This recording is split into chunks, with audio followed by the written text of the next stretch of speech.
오늘 우리에게 주시는 성경 말씀은 요한일서 2장 5절에서 6절입니다. 함께 읽겠습니다. 시작.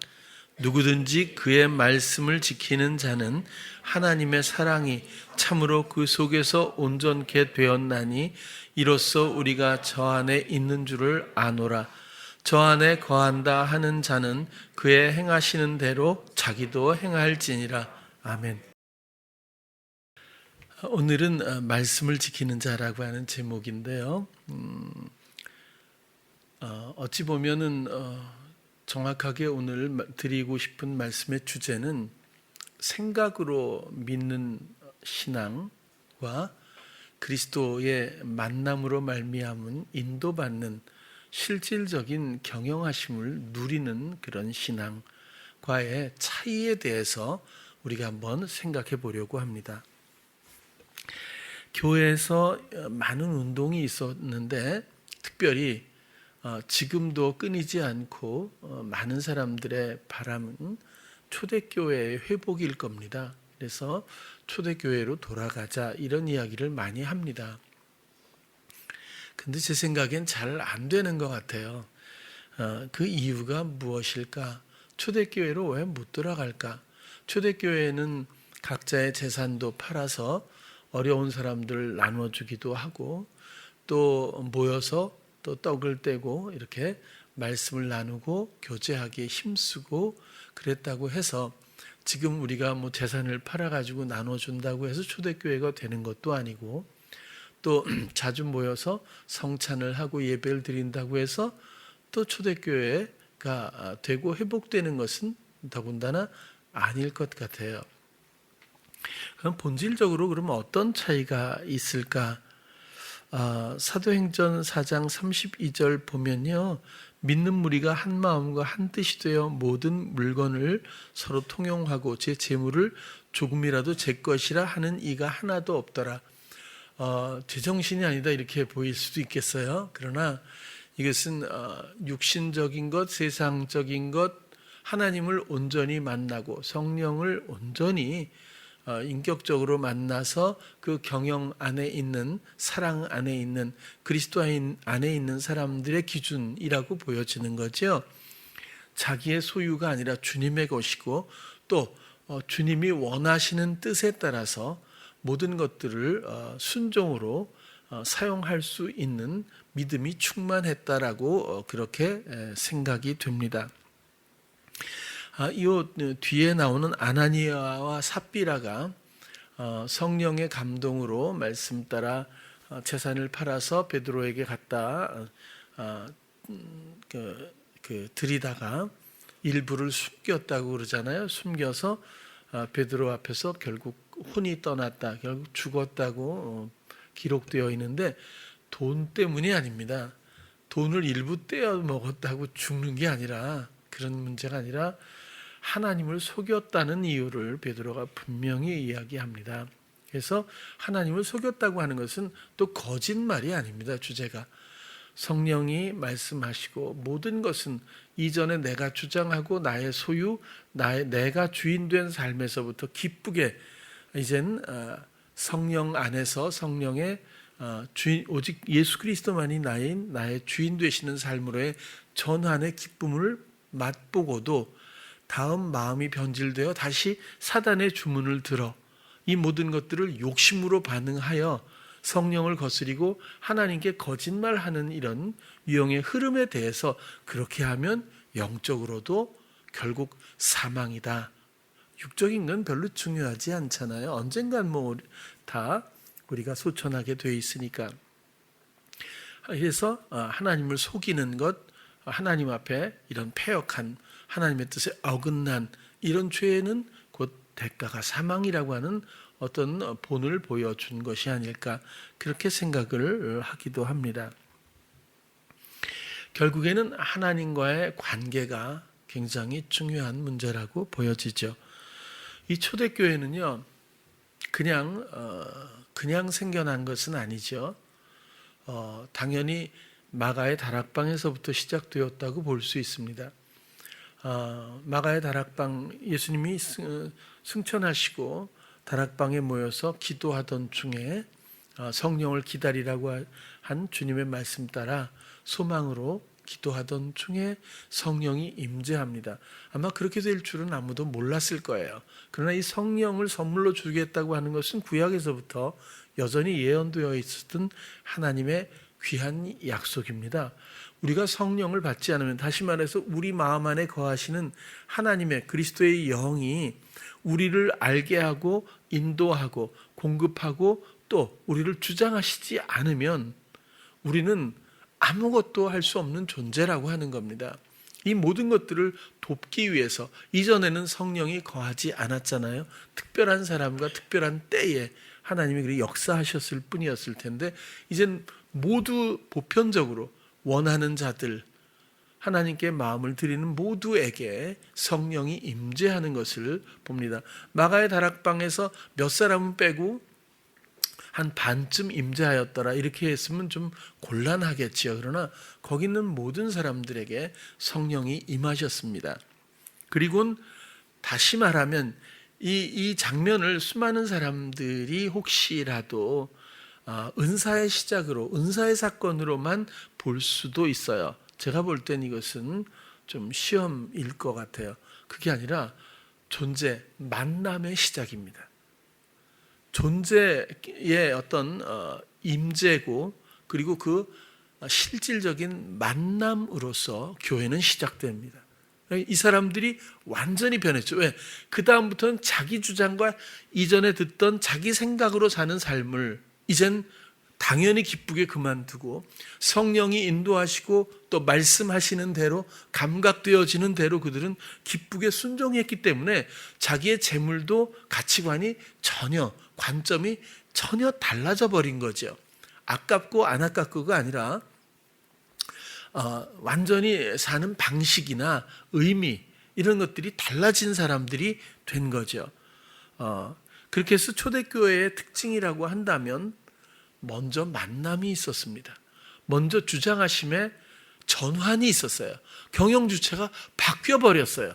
그리고 나서 모여서 떡을 떼고 성찬하죠. 그리고 예배를 드리기 시작했다고 보여지는 거예요. 교제하기 시작했고, 헌신했고, 전도했고, 복음을 전하기 시작했어요. 많이 구제했고, 하나님의 뜻대로 그들은 순종하며 공동체 생활을 시작했다고 보여집니다. 그런데 지금의 신앙생활은 그렇지 않은 것 같아요. 가장 보편적으로 가장 위험한 부류가 저는 모태신앙이 아닐까 싶어요. 왜냐하면 우리 부모님들이 먼저 믿었다고 하는 것은 대단한 축복입니다. 2대, 3대, 4대까지, 그 이상은 좀 어렵겠죠. 5대까지 있는지는 모르지만 어쨌든 이렇게 해서 부모님이 먼저 예수님을 믿었다는 것은 대단한 축복이죠, 당연히. 그럼에도 불구하고 어린아이에게 예수님을 먼저 만나게 해주고 경영주체의 원리를 알려주면 너무 좋은데, 그게 아니라 먼저 주일학교 예배, 교회 출석, 이런 거죠. 프로그램에 참여하고 학습받고, 모태신앙도 있어요. 그리고 전도받은 신앙도 있죠. 근데 모태신앙은 처음에 배운 것은 아마 예배일 거예요. 교회 생활, 이런 형식적인 모든 것들을 먼저 배우는 거죠. 성경 공부, 기도하고 이런 그 기관에서 함께 참여해서 어려서부터 이렇게 성장을 하면서 만남이 빠질 수 있다는 거예요. 후순위가 될 수 있다는 겁니다. 만나지 않고 자기 생각대로 이런 모든 신앙생활들을 시작하고 조성해 가면서 그렇게 하면서 자기 나름대로의 신앙의 모습을 갖춰갈 수 있다는 거죠.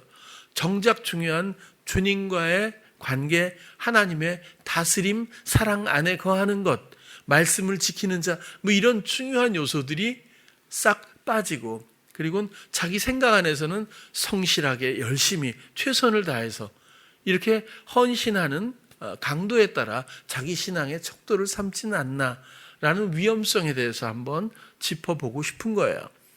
또 전도를 받아서 교회 나오는 사람들도 당연히 있습니다.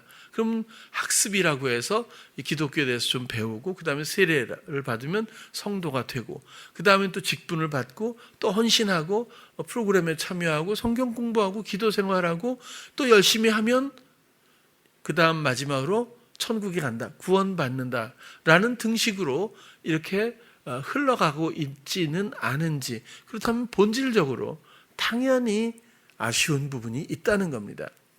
초대교회는 당연히 성령의 임재와 만남으로부터 시작되었어요. 그분의 주장하심으로부터 교회는 탄생되었고, 베드로로부터 시작된 이 교회, 반석 위에 세우는 교회도 당연히 알게 하시는 하나님의 말씀에 따라서 순종하는, 그리고 말하고 행하는 새로운 생명에 대한 그런 교회의 의미도 말씀을 드린 적이 있습니다.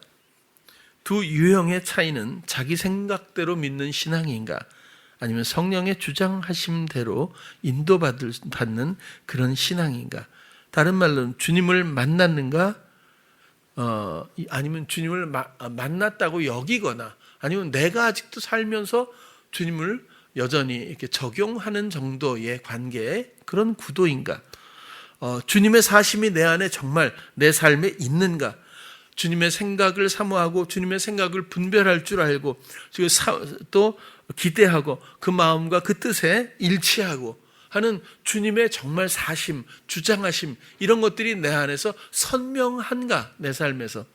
그렇지 않으면 내 삶이 아직도 건재하고 우리는 주님 하며 살고 있지는 않은가라는 것을 우리가 그저 지나칠 수 없다고 보여집니다.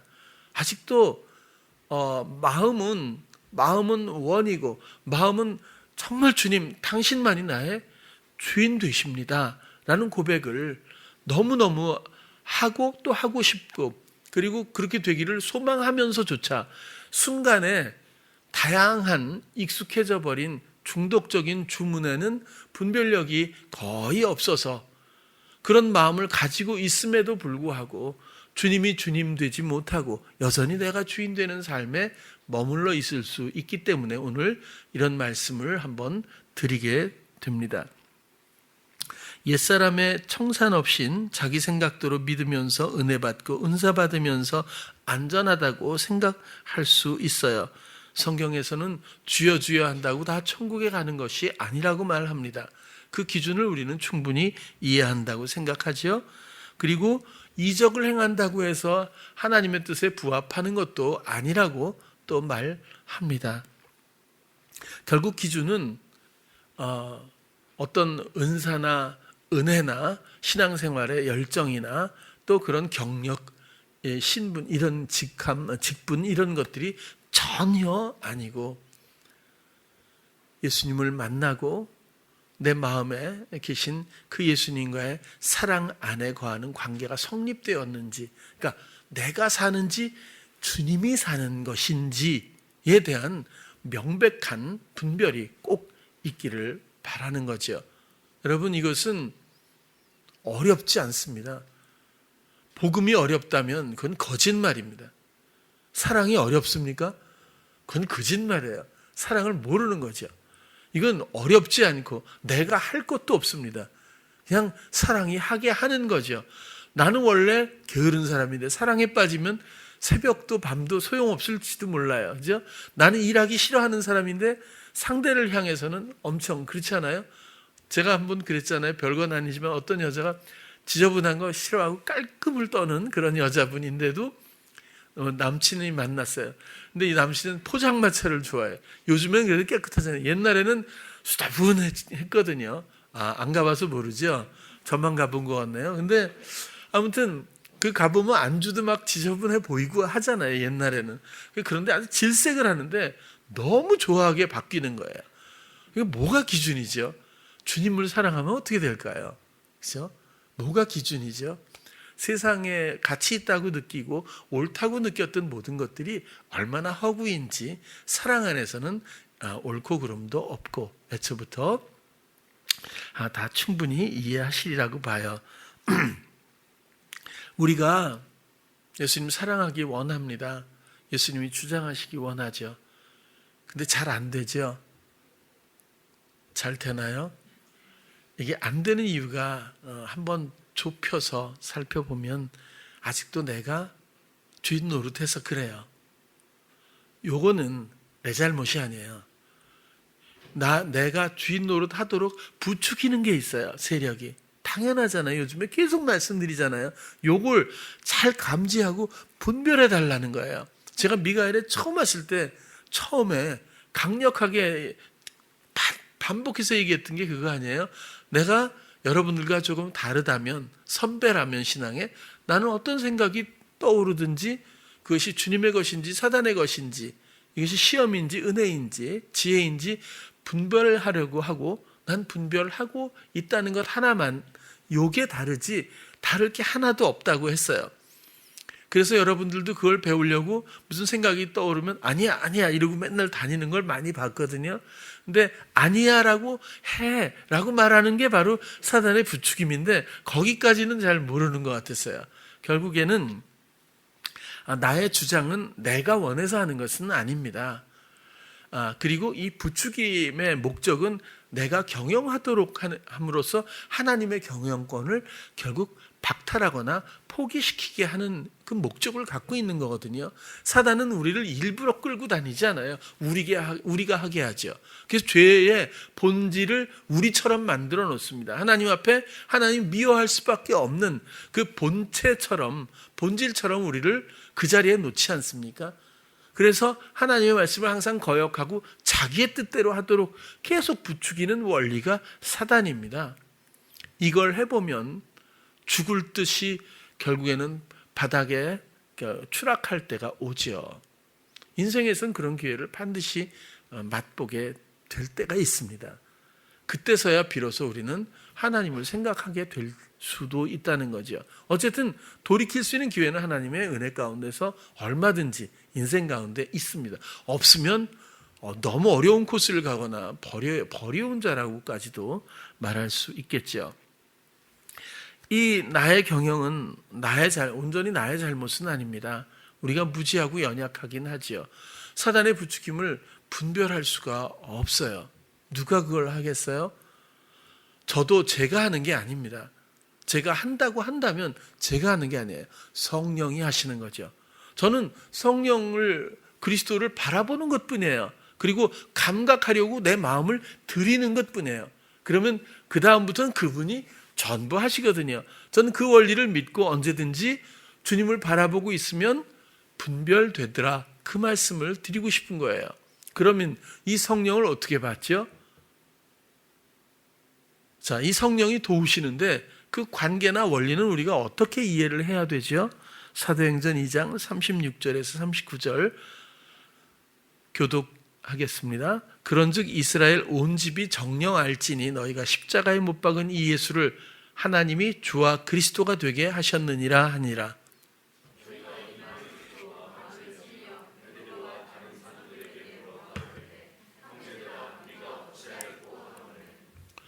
베드로가 가로되 너희가 회개하여 각각 예수 그리스도의 이름으로 세례를 받고 죄 사함을 얻으라. 그리하면 성령을 선물로 받으리니.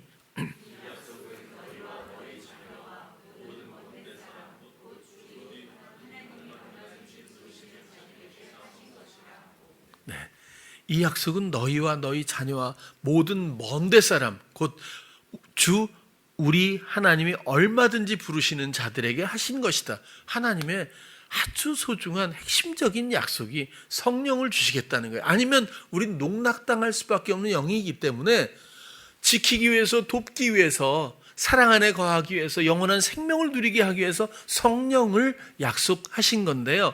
성령을 어떻게 받죠? 기도로 받나요?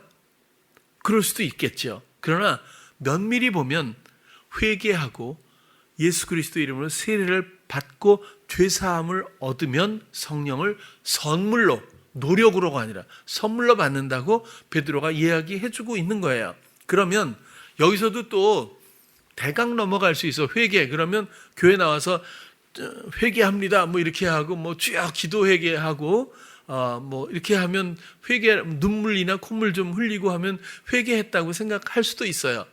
근데 그건 회개의 현상이지 않을까 싶거든요. 그냥 대강 지나가게 하는 것도 시험이라고 봐요. 이런 이해를. 또 예수 그리스도의 이름으로 세례를 받고 그러면 교회에서 세례를 줍니다. 예수 그리스도의 이름으로 성부와 성자와 성령의 이름으로 세례를 주노라. 이걸로 완전히 완결되었다라고 또 느끼게 생각하게 하는 또 주문이 있습니다. 그런데 이게 이렇게 단순한 일일까요? 회개는 온전히 마음을 하나님께로 주님께로 돌이키는 겁니다. 이 일이 얼마나 사람들이 얼마나 중독되어 있으면 이 일을 위해서 세례 요한이 오지 않아요? 엘리야가 따로 옵니다. 율법과 복음만 있으면 충분한 것 같은데 왜 중간에 엘리야, 세례 요한이 오겠어요? 엘리야를 보내리니 그는 아비의 마음을 자녀에게로 자녀의 마음을 아비에게로 돌릴 거다. 마음을 돌이키는 것이 이렇게 순탄한 일은 아닌 것 같아요. 왜? 거부해서가 아니라 너무 중독이 심해서 분별을 못하니까 이 마음을 온전히 주께로 돌려야 해요. 내 마음이 어디를 보고 있죠? 어린애처럼 상황에 늘 어떤 상황이든지 거기에 집중하듯 빼앗기진 않나요? 어디에 있든지 주님께 마음 드린 마음으로 상황을 둘이 마주하나요? 한번 마음을 보십시오. 세상에 빼앗기진 않나요? 자녀에게 빼앗기진 않나요? 물질이나 건강이나 또 어떤 관계나 여러 가지 일에 사역에 이런 데 내 마음이 집중되어 있진 않나요? 그러면 빼앗긴 거죠. 회개는 온전히 이 빼앗기던 마음의 방향성을 예수 그리스도에게만 집중할 수 있어야 이 마음이 돌이켜진 거라고 말할 수 있잖아요. 여기저기 막 이렇게 함부로 살던 사람이 한 사람을 사랑하면 온 마음이 오직 그 사람한테 가야 되지 않겠어요? 그럼 마음이 돌이켰다고 볼 수 있다는 거죠. 우리의 회개는 마음의 돌이킴입니다. 근데 이것조차도 사실은 우리가 잘 못해요. 도와주셔야 하죠. 어떤 사람이 기도원에 가서 기도해요. 그리고 그전에는 그런 장면이 많았지만 갑자기 가슴을 치고 콧물 눈물 흘려가면서 나는 죄인이라 그러고 울고 막 그런 경우, 저도 뭐 물론 당연히 그랬지만 그런 경우가 많아요. 본인이 뭘 갑자기 강의를 듣고 깨달았을까요? 아니요. 마음에서 성령이 그 마음이 준비된 어떤 시기에 그에게 말씀하신 거예요. 그의 마음을 만지신 거잖아요. 그래서 우리가 뭘 하는 건 아니에요, 회개도. 그리고 그 다음 세례도 마찬가지죠. 세례는 뭐죠? 이제 이전에 이 모든 알게 하시는 것도 성령이 하시는데 이전에 부질없이 허망하고 허구의 모든 일들에 집중하며 그것에 나의 부추김에 의한 나의 경영의 삶을 살았던 이 삶이 얼마나 어리석고 패역한 것인지를 그때 알게 돼요. 성령이 알게 하시거든요. 이것을 이제 그만 집어치울게요 하고 이 청산하는 것이 세례입니다. 내 마음의 어떤 상황에서 보면 하고 싶은 일들이 또 해야 될 것 같은 일들이 또 열정이 의지가 솟아나잖아요. 이건 분명히 의무감도 솟아나고 그런 것들로 이젠 살지 않고 이런 것들을 잘라버리는 것이 마음의 할례입니다. 왜? 내가 시도하는 근원을 잘라버려야 되니까요. 그리고 모든 마음을 주께 드리고 성령이 나에게 감각되어 하게 하시는 대로 내가 순응할 기쁨의 기대감을 갖고 언제든지 바라보고만 있으면 이미 말하고 이미 생각하고 이미 기뻐하고 있다는 거예요. 시차가 없습니다.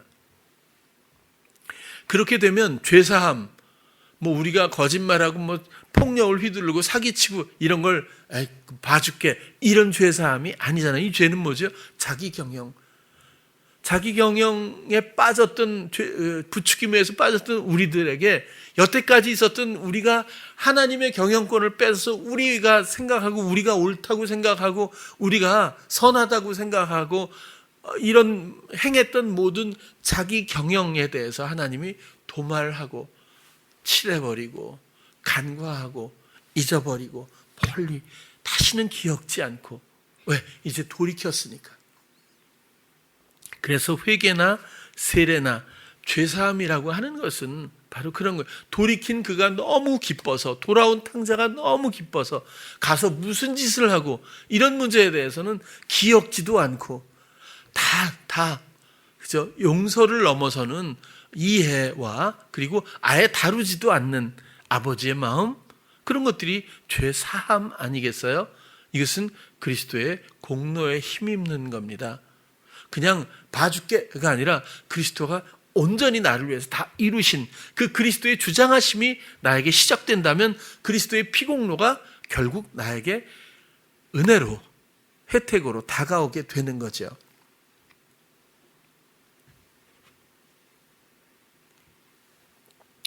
우리는 예수님을 만나기 전에는 잘 모릅니다. 성경에도 그런 경우가 많지만 바울을 봐도 그렇잖아요.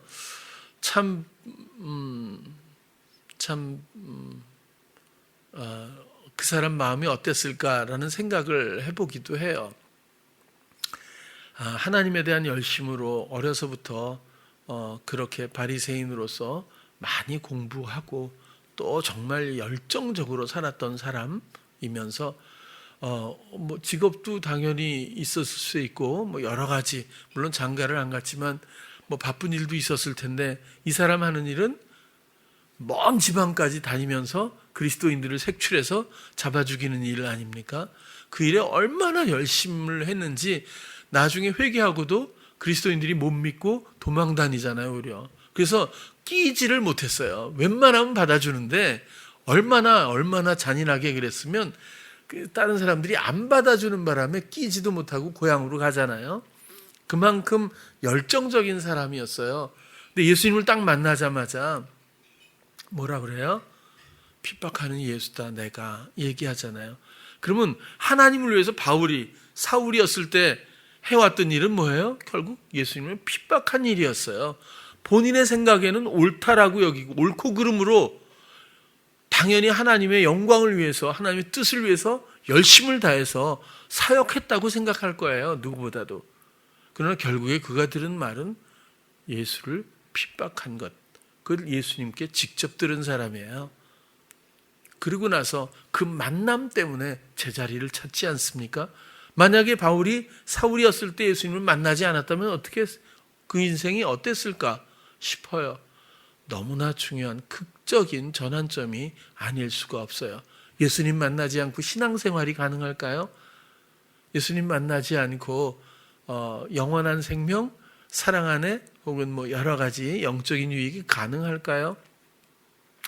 그렇게 생각할 수 없죠.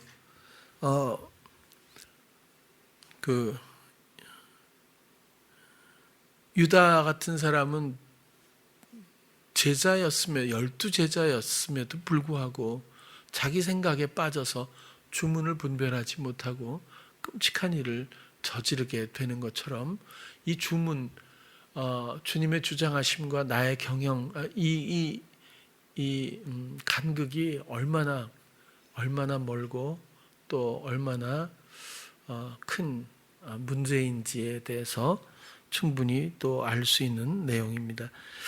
달란트 비유가 있어요. 성경에 보면 주인이 떠나면서 금 5달란트를 맡기고 재능에 따라입니다. 2달란트 맡겨주고 1달란트 맡겼어요. 근데 5달란트 맡긴 사람은 그것을 다 10달란트로, 2달란트는 꼭 2배네요. 4달란트 이렇게 남겨줬는데 1달란트는 땅에다 묻어버린 거죠. 그래서 그 정도만 해도 사실 괜찮은데, 그죠? 원금만 주어도 요즘 세상에서는 훌륭한 사람이죠. 그만하면 나쁜 사람은 아니잖아요. 원금까지 떼어먹고 자기가 써버리니까 나쁜 사람인데, 아무튼 그걸 주면서 그 사람의 마음이 나타나요. 당신은 굳은 사람이 아주 거칠고 이렇게 그런 사람이라서 이렇게 좀 뭐랄까 뿌린 데서 거두는 사람이 아니다. 이게 뭐냐면 보통 뿌려서 씨를 뿌려서 키워서 거기서 열매가 맺으면 걷잖아요. 근데 뿌리지도 않고 걷는 사람이란 뜻이잖아요. 뿌린 데서 걷는 사람이 당신은 아니다. 그 흩어진 데서 모으는 사람도 아니다. 이렇게 판단하고 말을 하잖아요. 그래서 나는 그냥 이걸 두려워서 그냥 땅에다 묻어놨다. 이제 당신 거니까 당신한테 줬다. 뭐 이런 식으로 얘기를 하니까 주인이 뭐라 그래요? 악하고 게으르다. 그러니까 악하고 하는 게 원금을 줬으니까 그렇게 악한 건 아닌데 원금 문제가 아니라 주문을 들어서 그런 거예요. 주인의 뜻에 전혀 다른 생각을 받아들여 주인의 뜻에 어긋났다는 거예요. 하나님의 뜻에서 빗나가고 있다는 거예요. 이게 악이거든요. 이게 죄 아닙니까? 이게 정서로 보면 뭐죠? 자기 생각대로 했다는 거죠. 불행하게도 우리의 믿음, 우리의 신앙도 자기 생각대로 믿는 그런 믿음과 신앙이 있을 수 있다는 거예요.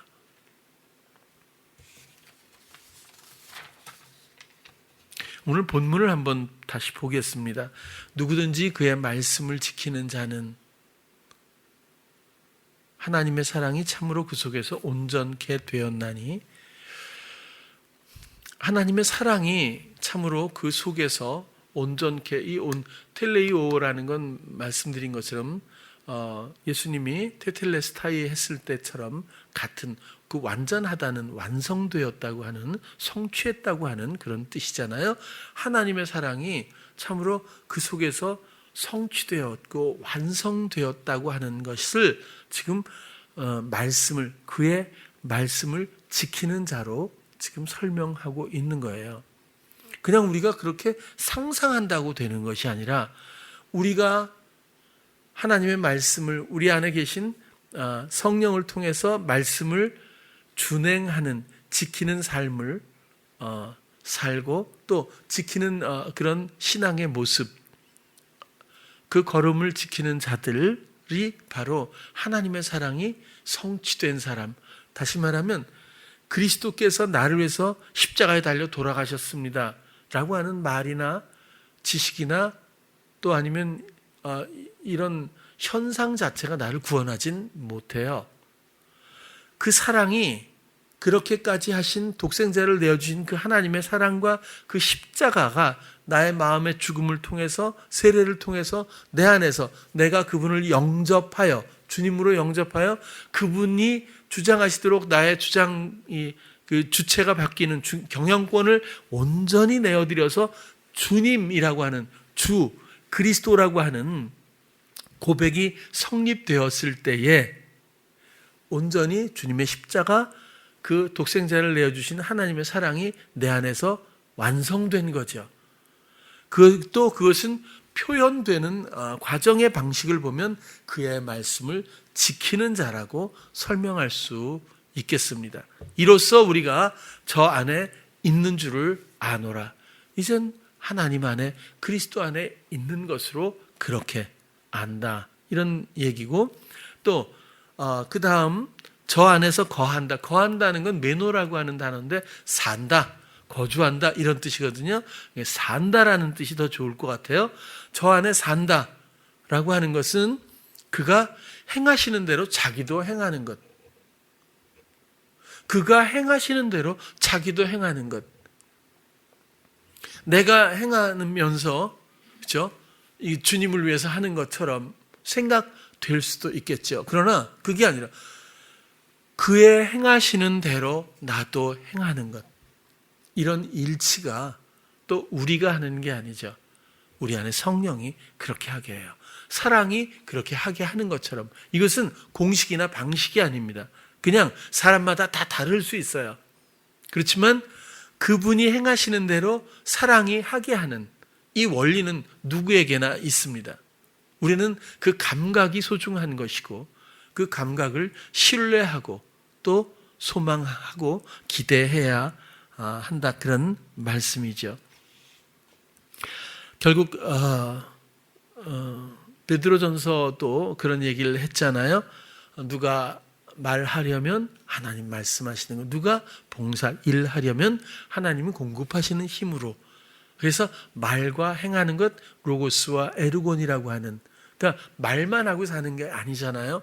우리의 삶은 말하고 생각하고 말하고 그리고 행하는 것, 믿음도 행함까지라고 이야기를 하는 것처럼, 그래서 삶의 모습을 그대로 이렇게 정돈해 주었다고 그렇게 보여집니다.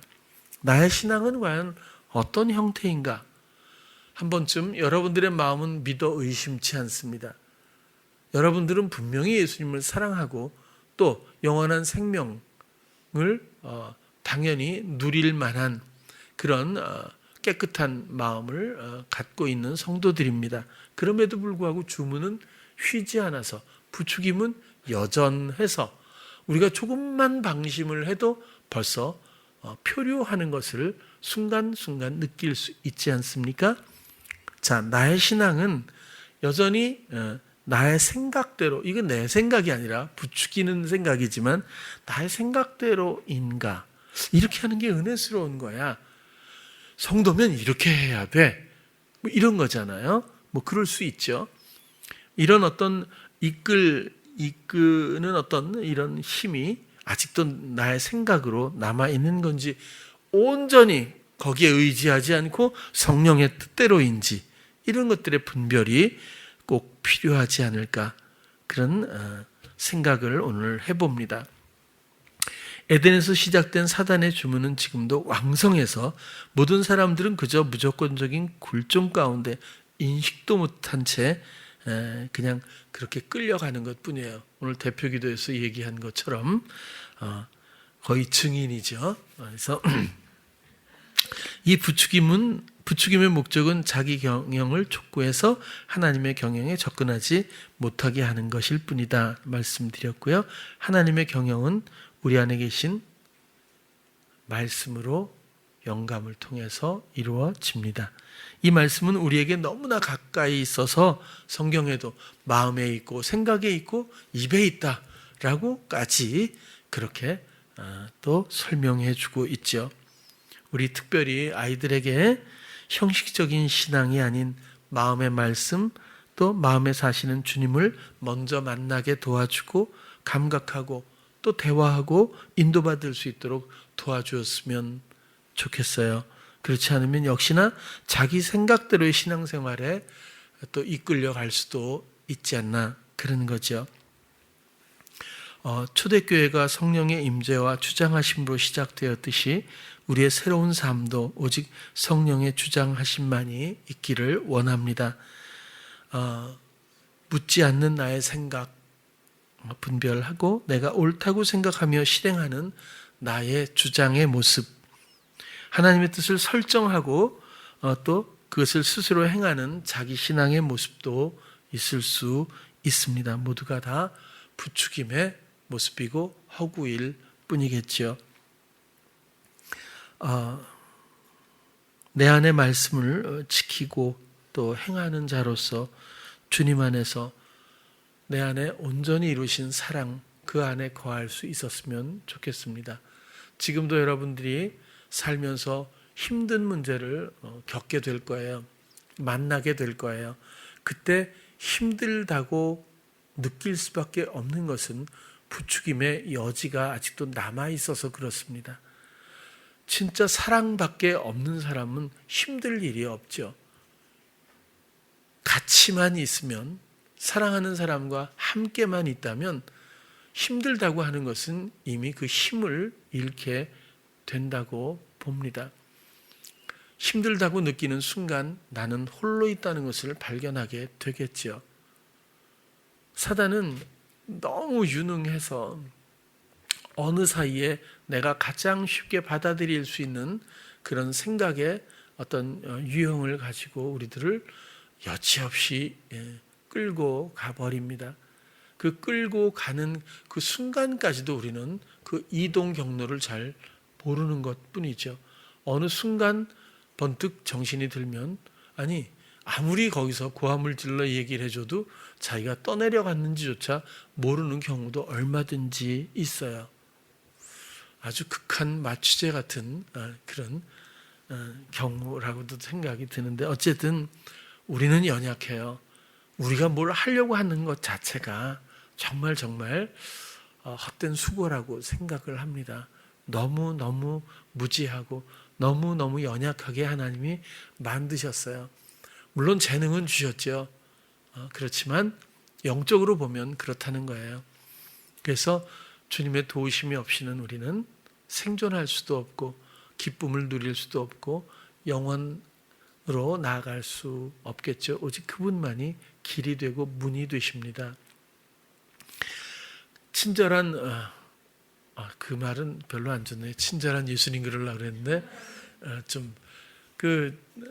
정말 하나님께서 얼마나 우리를 사랑하고 친절하시냐 생각해 보면 이렇게 우리를 세상에 내어준 것도 너무나 아름다운 사랑이었고 또 여기서 알게 하시는 그 수많은 신호와 교훈들도 사랑이고 또 우리가 이제 내가 나의 선택으로 내 마음을 돌이켜 하나님께 내어드릴 때 여지없이 예비되었던 내 안에 예수 그리스도 혹은 성령의 도우심의 기쁜 시작도 하나님의 사랑이고 그리고 그 모든 주시는 지혜와 지식과 영적인 감각과 말씀 하나하나가 생명이라는 것도 어렵지 않게 우리가 알 수 있고 그리고 그런 것들을 실행할 때마다 우리가 달라지는 나의 신분에 대한 이해와 그리고 하나님의 신실하심과 그리고 놀라운 지혜에 또 놀라운 창조주의 나를 향한 사랑의 그 의지들을 알게 되면서 우리는 기뻐하지 않을 수 없고 사랑하지 않을 수 없는 그 자리에 우리가 서게 된다고 봅니다. 그 과정이 복음의 여정이고 그리고 마음을 온전히 내어드려 그 자리에 모두 있기를 소망하며 오늘 말씀을 드렸습니다.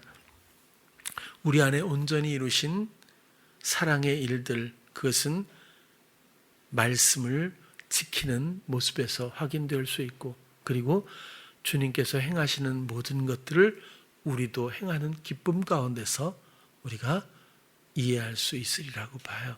여러분 의지로 하지 맙시다. 오직 내 마음 주께 드려 주가 주시는 모든 마음과 생각과 또 인도하심 가운데서 나를 유연하게 내어드려 펼쳐지는 모습으로 꼭 발견되기를 소망합니다. 기도하겠습니다. 사랑의 주님, 우리는 너무 연약합니다. 우리는 무지하고 우리가 할 수 있다고 생각하지만 모두가 아주 작은 한계에 국한될 뿐입니다. 우리의 연약함을 아시는 하나님께서 약속의 성령을 준비하시고 우리 마음 안에서 생명으로 우리를 이끄시고 모든 영적인 감각을 통해서 펼쳐주고 계십니다. 이제 우리의 관심은 오직 주님이기를 원합니다. 나의 헛된 이런 주문에 의한 굴종적인 종노릇이 아니라 이제는 자유인으로서 사랑에 기뻐하는 자들만이 되기를 원합니다. 주님의 지혜가 나에게 있고 주님의 지식, 그 암과 그리고 예비하신 모든 사랑의 헌신의 일들을 함께하며 영원한 생명을 걸어갈 수 있는 우리 모두가 되게 도와주시옵소서. 예수님 이름으로 기도드렸습니다. 아멘.